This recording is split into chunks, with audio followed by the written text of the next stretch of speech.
Some characters in games are powerful, some are unforgettable, but only a few feel human, authentic, real, relatable. Lee Everett wasn't a superhero, not a soldier or the chosen one who's expected to do great things. He was a man who made a choice to protect a little girl in the middle of the end of the world.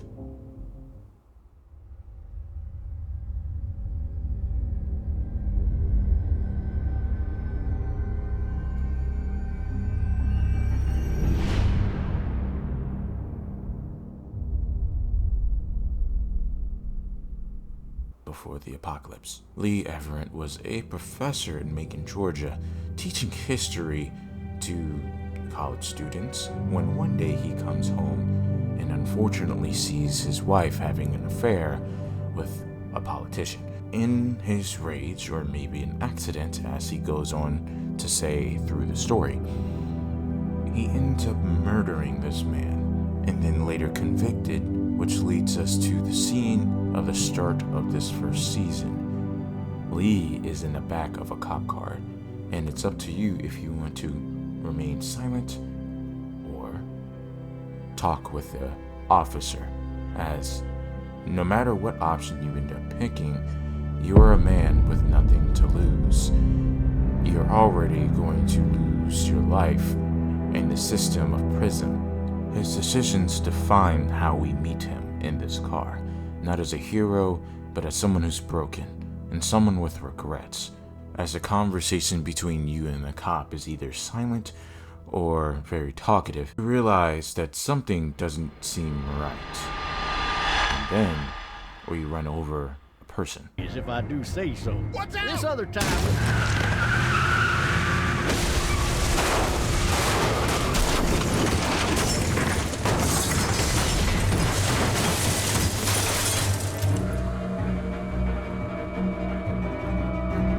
We crash and end up somewhere in the forest, in which we start to realize that something definitely isn't right. The cop died, yet when we freed ourselves, he came back to life. As the player, we understood he became a walker, but for Lee, he's still trying to identify what's going on, but then realizing he's free.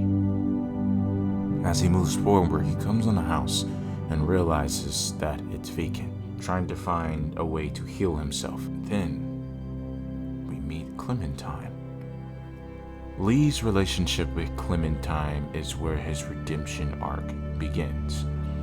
In teaching her and protecting her, preparing her for the world with no mercy, he becomes something more to her as time goes on. A mentor, a father, a mirror of who we all hope we'd be in his place. We start to meet characters throughout the story that build upon not only our redemption arc of what life could have been if we made the right choices, but how we will make Clementine to be when we are no longer with her. Telltale gave players moral choices, but Lee gave them weight. Every decision felt human. To feed the children or the adults, to kill someone, to protect the group, to tell Clementine the truth about his past. These weren't game mechanics. They were personal, and you as the player felt it.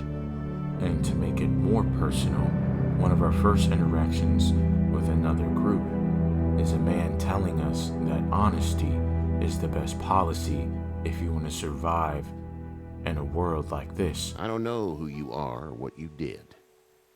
Let's say things don't get better back in the cities, or they get worse before they do. You're gonna have to depend on the honesty of strangers if you're gonna make it.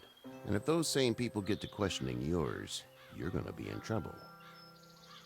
But at least you have the common sense to listen to a man giving you advice. Through my gameplay, even though some of the dialogue was confusing to me, I still made sure I tried to do the right thing. Lee's story hits hard, and the reason being that every choice you make is significantly your own. You shape who Lee is going to be.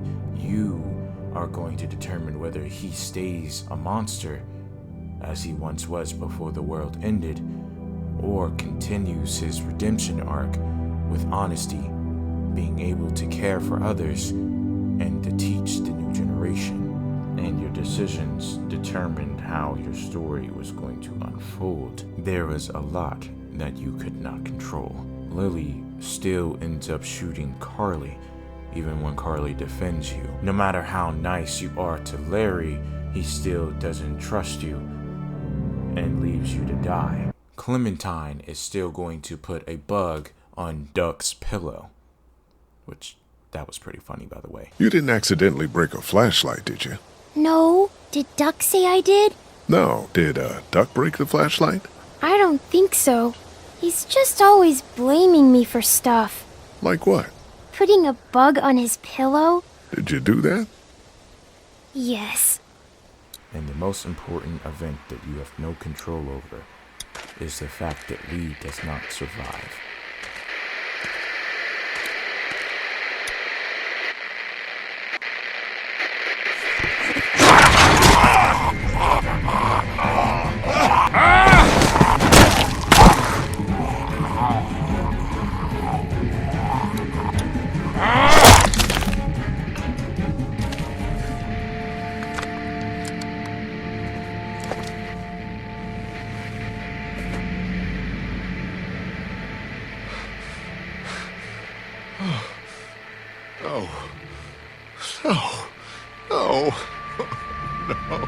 No, fuck.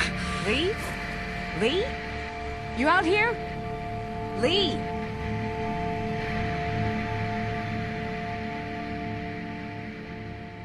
Are you crazy? What are you doing out? Unfortunately, he becomes bitten, and you are also forced with another choice to either tell your group that you have been bitten or keep it to yourself. In my playthrough, because I value the group, I told them that I was bitten, and they gave me support if I was bitten, and told them that I'm still going to do what I can to get Clementine back, and they sided with me.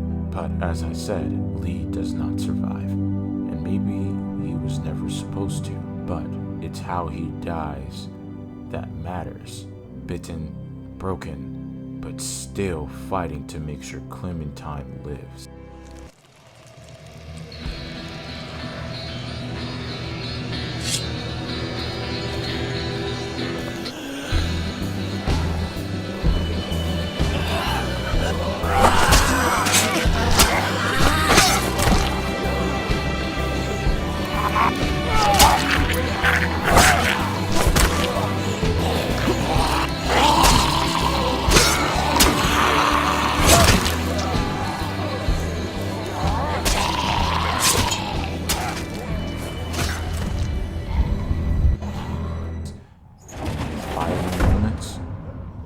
Quiet, tragic, and unforgettable. Lee, wake up! Please don't be dead. Please, no! Lee, I was so scared. I thought you left me.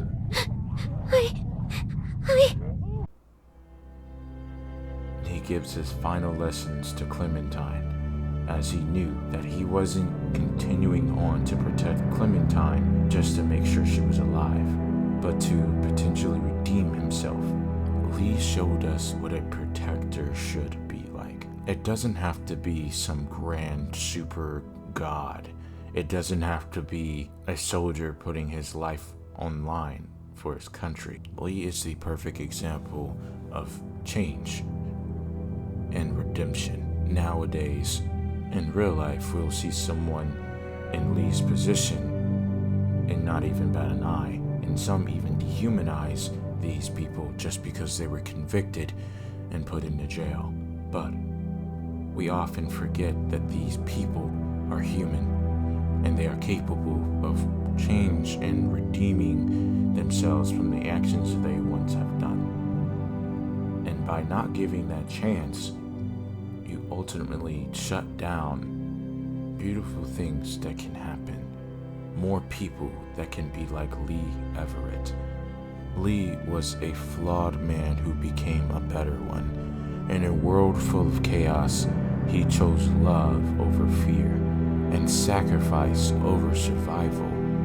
He didn't just raise Clementine. He raised the bar for what a game character could mean.